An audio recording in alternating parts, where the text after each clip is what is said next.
Hi friends, hitech property ఛానల్కి స్వాగతం అండి. ఈరోజు అయితే అదిరిపోయే న్యూస్ అప్డేట్ అయితే మీ ముందుకు తీసుకురావడం జరుగుతుంది. రిజిస్ట్రేషన్ శాఖ నుంచి ఒక అదిరిపోయే అప్డేట్ అయితే వచ్చిందండి. అదేంటంటే జనరల్గా వచ్చేసి మనం ఇళ్ళ స్థలాలు, ప్లాట్లు, స్థలాలు ఇవన్నీ కొనుగోలు చేసిన తర్వాత దస్తావేజులు ఉంటాయి కదండి, ఒరిజినల్ డాక్యుమెంట్స్ ఏవైతే ఉంటాయో వాటిల్లో చిన్న చిన్న తప్పులు దొర్లుతూ ఉంటాయి. లైక్ అంటే ఇప్పుడు మనకి కొనుగోలుదారులు, విక్రయదారుల యొక్క పేర్లలో మిస్టేకులు కావచ్చు, సరిహద్దుల విషయంలో కానీ, లేదంటే మనకి మెజర్మెంట్స్ ఉంటాయి కదండి, ప్లాట్స్కి సంబంధించిన మెజర్మెంట్స్ విషయంలో కానీ, లేదంటే ఊర్ల పేర్ల విషయంలో కానీ ఇట్లా మిస్టేకులు దొరుకుతూ ఉంటాయి కదండి.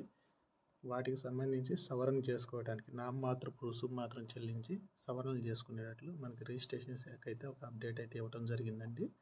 మీరు డిస్ప్లే మీద స్క్రోల్ అయితే ఉంది, చూడొచ్చండి. ఇవి చూడడానికి చిన్న చిన్న మిస్టేక్లు అయినప్పటికీ మనం వచ్చేసి వీటిని బ్యాంకుల్లో తనఖా పెట్టుకోవడానికి కానీ, లేదంటే వీటిని వేరే వాళ్ళ పేరు మీద రిజిస్ట్రేషన్ చేయాలన్నా, అమ్ముకోవాలన్నా కూడా ఇట్లాంటి చిన్న చిన్నవే చాలా పెద్ద సమస్యలుగా మారే అవకాశం ఉంది. కాబట్టి వీటన్నిటికీ ఒకటే పరిష్కారం, అది రెక్టిఫికేషన్ అనే విధానం ద్వారా ఈ తప్పుల్ని సవరించుకునే అవకాశం అయితే ప్రభుత్వం కల్పించిందండి.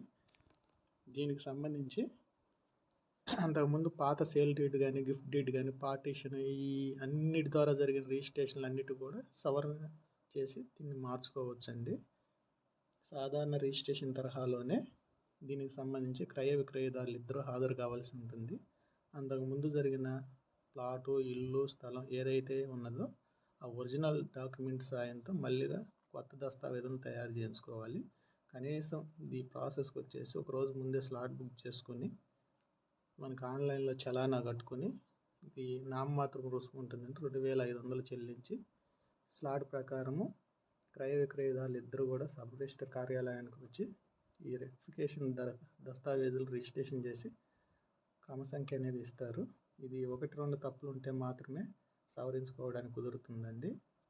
అదే కనుక మీరు అంతకన్నా 1-2 కన్నా ఎక్కువ తప్పులు ఉంటే మాత్రం రిజిస్ట్రేషన్ శాఖ ఏదైతే నిర్ణయించిందో పూర్తి స్థాయి ఛార్జీలను చెల్లించి ఈ విధానంలోనే sale deed, gift deed, partition వంటి అన్ని రకాల దస్తావేజులను సవరించుకోవచ్చు. ఉదాహరణకు ఒక ఇంటికి వచ్చేసి 4 వైపుల సరిహద్దుల విషయంలో తప్పులు దొర్లాయి అనుకుంటే రెక్టిఫికేషన్ విధానంలో 1-2 సరిహద్దులు మాత్రమే మారుస్తారండి.